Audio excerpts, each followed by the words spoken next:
One of the most feared leaders in the Middle East, the Hezbollah chief Hassan Nasrallah, is dead. Hassan Nasrallah. Hassan Nasrallah Hezbollah chief Nasrallah had been killed in an airstrike in Beirut. What would happen next?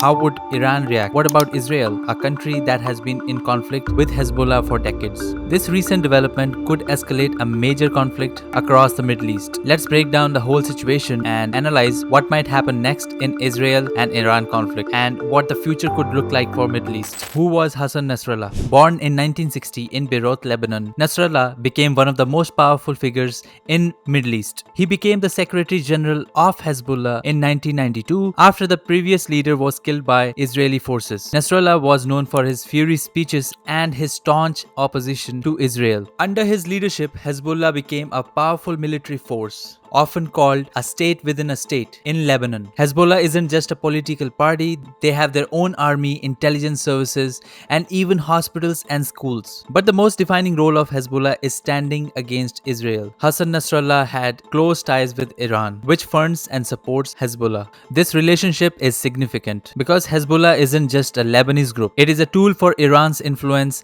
in Middle East, especially in its fight against Israel. How did Nasrallah die? The leader of Hezbollah for more than 30 years was killed in an Israeli strike on September 27. The Israeli military carried out airstrikes on Hezbollah's command center in southern Beirut. At first, people were unsure about what happened to Nasrallah after the attack, but Hezbollah later confirmed in a public statement that he had died. The attack caused at least 11 deaths and injured 108 people. Israel used about 85 bunker busters. These bombs are made to explode deep underground, making even well-protected underground areas unsafe. In a statement, Hezbollah confirmed Nasrallah's death and promised to keep fighting for Gaza and to defend Lebanon. Nasrallah was not just the face of Hezbollah, he was its symbol of resistance against Israel. He led Hezbollah for 30 years and was very smart and respected. Hezbollah might be confused and disorganized for a while. Nasrallah knew how to run things, but now he's gone. Hezbollah was having trouble because Israel had been attacking them a lot. Now with Nasrallah gone, they are even weaker. People in Hezbollah might disagree about who should be the next leader. This could cause arguments and make the group even weaker. Many people who supported Hezbollah are sad and angry that Nasrallah is dead. They might want to fight back against Israel, which could cause even more problems. All these things together mean that Hezbollah is in big trouble now.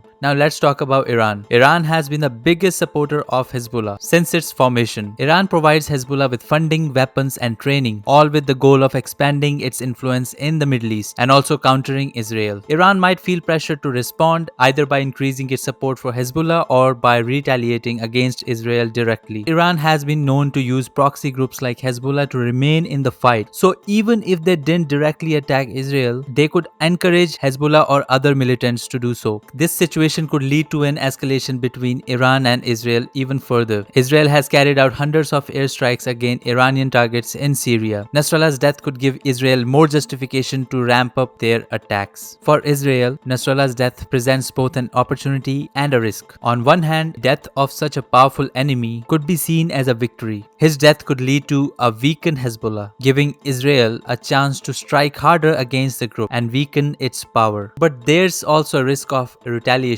Hezbollah has a vast network of fighters, weapons, and supporters. Even without Nasrallah, they might carry attacks to prove their strength. If Iran decides to escalate its involvement, Israel could find itself in a multi-front war, not just against Hezbollah in Lebanon, but also against Iranian forces and militants in Syria and beyond. So what's next? The Middle East is known for its unpredictability, but there are few possible scenarios. If Hezbollah struggles to find a strong leader to replace Nasrallah, the group could become weaker. This could be a win for Israel as it would reduce the threats on its northern border. However, I believe even a weakened Hezbollah is still dangerous. On the other hand, Nasrallah's death could lead to an increase in violence. Hezbollah could launch attacks against Israel, or Iran could push its proxy groups. This could lead to a new round of conflict in Lebanon, Syria, or even Iraq. The United States, Russia, and the European Union might try to mediate between Israel, Lebanon, and Iran to prevent further escalation. However, given the complex nature of Middle Eastern politics,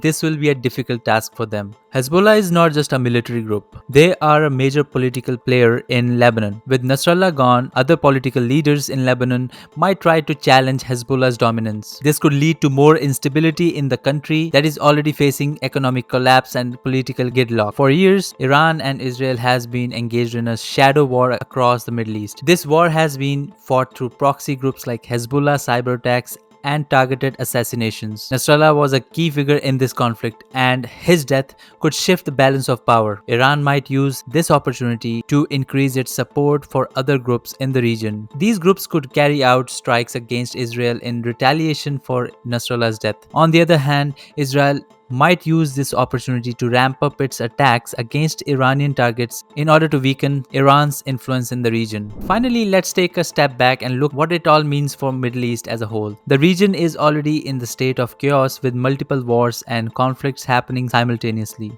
Hezbollah is not just a military group, they are a major political player in Lebanon. With Nasrallah gone, other political factions in Lebanon might try to challenge Hezbollah's dominance. For years, Iran and Israel have been engaged in a shadow war across the Middle East. This war has been fought through proxy groups like Hezbollah, cyber attacks, and targeted assassinations. Nasrallah was a key figure in conflict, and his death could shift the balance of power. Iran might use this opportunity to increase its support for other groups like the Palestinian Islamic Jihad or Houthis in Yemen. These groups could carry out attacks against Israel in retaliation for Nasrallah's death. On the other hand, Israel might use this opportunity to ramp up its attacks against Iranian targets in Syria and Lebanon in order to weaken Iran's dominance. Finally, let's take a step back and look at what all this means for Middle East as a whole. The region is already in a state of chaos with multiple wars and conflicts happening simultaneously. The death of a major figure like Nasrallah could either lead to more instability or maybe create an opportunity for peace. Countries like Saudi Arabia and the UAE, Nasrallah's death could be seen as a positive development. These countries are not in favor of Iran's influence in the region and have supported Israel in the fight against Hezbollah. For Lebanon, Nasrallah's death could lead to more chaos. The country is already facing one of the worst economic crises in history, with inflation skyrocketing and basic services collapsing. A power struggle within Hezbollah could make things even worse for the ordinary Lebanese person. And for the rest of the world, the death of Nasrallah is a reminder that Middle East remains a volatile and unpredictable region. The actions of a few key players, Iran, Israel, and Hezbollah, could have far-reaching consequences for global security. Let me know your opinion about the whole situation in the comments below. If you liked the video, please hit that like button and subscribe to the channel. See you in the next video.